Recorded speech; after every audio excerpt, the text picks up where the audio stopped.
Կրպակները Մաշտոցի պուրակում կմնային 3 տարի, որից հետո կապամոնտաժվեն, կառավարության այսօրվա նիստում հայտարարեց վարչապետ Տիգրան Սարգսյանը։ Փառատել ենք մեր քաղաքացիների մտավախությունը այն մասին, որ այդ տաղավարները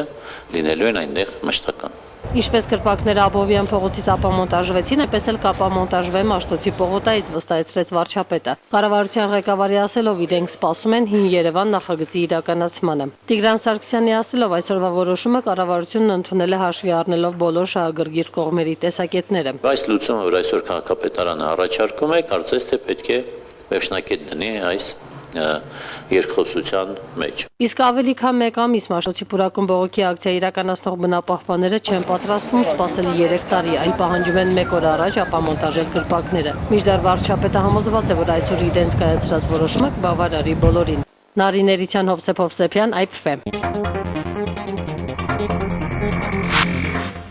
Թեև կառավարության անդամներից այսօր միայն արդարադատության նախարար նորաթող հանրապետական Հրայր Թովմասյանը համարձակվեց դուրս գալ կառավարության կենտրոնական մուտքից, սակայն այնպիսի արագությամբ հասցրեց նստել իր ծառայողական մեքենան, որ նրա հետևից որևէ լրագրող չհասավ։ Ինչու դարձաք հանրապետական, պարոն Թովմասյան։ Ինչու դարձաք հանրապետական։